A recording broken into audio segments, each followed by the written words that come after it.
नमस्कार दोस्तों, welcome to my channel Prasad law. दोस्तों, हम सबका सपना होता है कि हमारा एक अपना घर हो, अपनी ज़मीन हो और इसीलिए हम बहुत बार सरकारी अथॉरिटीज़ जैसे कि डीडीए उनके ऑक्शंस में पार्टिसिपेट करते हैं। लेकिन क्या हो अगर आप एक ऐसी प्लॉट खरीदें और आपको पोजीशन ही ना मिले? आप नेचुरली सोचेंगे ये डेफिशिएंसी इन सर्विस है और मैं कंज्यूमर कोर्ट जाऊंगा। लेकिन national consumer disputes redressal commission यानी एनसीडीआरसी ने हाल ही में एक फैसला सुनाया है जो कि आपकी सोच बदल देगा। ये फैसला इतना इम्पोर्टेंट है कि अगर आप प्रॉपर्टी ऑक्शन में खरीदने की सोच रहे हैं, खासकर as is where is basis वाले ऑक्शन में, तो आपको ये वीडियो ज़रूर एंड तक देखना चाहिए। तो दोस्तों, आज हम एक ऐसा ही केस डिस्कस करने वाले हैं जिसमें बायर ने प्रॉपर्टी खरीदा ऑक्शन परचेज में और उसे पता चला कि वो कंज्यूमर के डेफिनेशन में है ही नहीं। केस का नाम है Kamal Jain versus Delhi development authority और ये एनसीडीआरसी का फैसला है। इसमें कंप्लेनेंट ने एक ई ऑक्शन में पार्टिसिपेट किया था। उन्होंने एक रेजिडेंशियल प्लॉट के लिए सक्सेसफुली बिड किया और डीडीए को 5 करोड़ से भी ज्यादा का पेमेंट किया। सब कुछ ठीक था, लेकिन अल्टीमेटली पेमेंट के बाद उन्हें प्लॉट का पोजीशन ही नहीं मिला।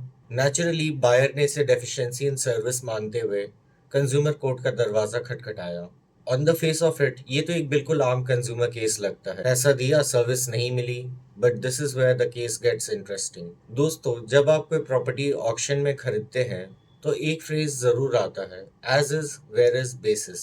इसका क्या मतलब है? इसका सीधा सा मतलब है जैसा है जहां है उसी बेसिस पे। यानी अथॉरिटी कहती है हम ये प्रॉपर्टी उसके करंट कंडीशन में बेच रहे हैं। हम मान के चल रहे हैं कि आप यानी बायर ने साइट को इंस्पेक्ट कर लिया है, सारे कागज देख लिए हैं और सभी कंडीशन से वाकिफ है।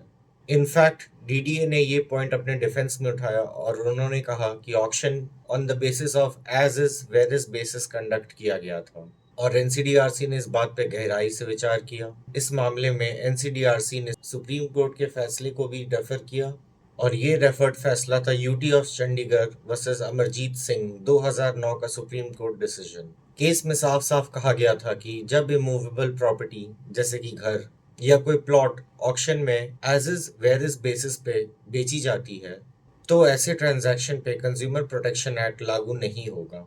इसके पीछे लॉजिक क्या है? लॉजिक ये है कि सेलर कोई सर्विस नहीं प्रोवाइड कर रहा है, जैसे कि एक बिल्डर बनाने वक्त सर्विस देता है। यहाँ पे तो केवल एक प्रॉपर्टी उसके मौजूदा हालात पे ट्रांसफर की जा रही है। सेलर ने पहले ही बोल दिया है कि ट्रांसफर का basis as is where is basis है, यानी कि जो है जैसा है वैसा आपको मिल रहा है। और इसी तर्क पे एनसीडीआरसी ने सुप्रीम कोर्ट के डिसीजन को फॉलो करते हुए कंप्लेंट डिसमिस कर दिया। अब आपके मन में सवाल आएगा कि क्या ऑक्शन में खरीदा हुआ प्रॉपर्टी बिल्कुल अनसेफ है? क्या कोई रेमेडी ही नहीं है? ऐसा नहीं है। देखिए, कंज्यूमर प्रोटेक्शन एक्ट एक स्पेसिफिक पर्पस के लिए बना है। वो एक ऑल्टरनेट रेमेडी है सिविल केसेस के लिए।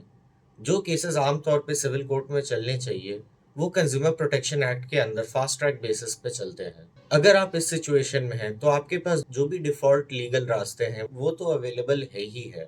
बस आपको कंज्यूमर प्रोटेक्शन एक्ट के अंदर बने स्पेशल स्पीडी कोर्ट्स के अंदर जाने की अनुमति नहीं मिलेगी और आप नॉर्मल सिविल कोर्ट या जिस एक्ट में भी आपका जुरिस्डिक्शन बनता है उस कोर्ट में जा सकते हैं। जैसे कि आप स्पेसिफिक परफॉर्मेंस या डैमेजेस के लिए भी केस फाइल कर सकते हैं। इनफैक्ट जब सेलर गवर्नमेंट बॉडी है तो आप हाई कोर्ट में रिट का रास्ता भी अपना सकते हैं कुछ केसेस में।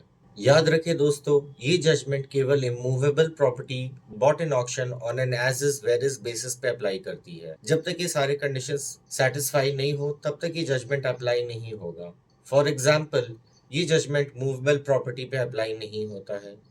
जैसे कि एक केस में जहां एक ट्रक ऑक्शन में खरीदा गया था, वहां पे उस केस की जुरिस्डिक्शन कंज्यूमर प्रोटेक्शन एक्ट के अंदर वैलिड मानी गई थी। उस केस का नाम है Madan Kumar Singh versus district magistrate Sultanpur. तो दोस्तों, to sum up, as is where is basis का मतलब अच्छे से समझे और इस बेसिस पे प्रॉपर्टी खरीदने के पहले उसकी पूरी जांच पड़ताल की जिम्मेदारी आपकी है। अगर आपने as is where is basis पे मूवेबल प्रॉपर्टी खरीदा है तो आपको पोजेशन ना मिलने पे या कोई कमी होने पे कंज्यूमर प्रोटेक्शन एक्ट की बेनिफिट नहीं मिलेगी। आपके पास default route of civil court या डीडीए के केस में या गवर्नमेंट बॉडीज के केस में हाई कोर्ट का रास्ता हमेशा खुला है। दोस्तों, कानून की अच्छी जानकारी ही सबसे बड़ा हथियार है आई होप आपको इस वीडियो से प्रॉपर्टी के ऑक्शन के इस क्रिटिकल एस्पेक्ट पे क्लैरिटी मिली होगी। अगर आपके मन में कोई सवाल है तो नीचे कमेंट्स में ज़रूर पूछें। दोस्तों, अगर ये जानकारी अच्छी लगी हो तो हमारे चैनल को लाइक और सब्सक्राइब करना ना भूलें।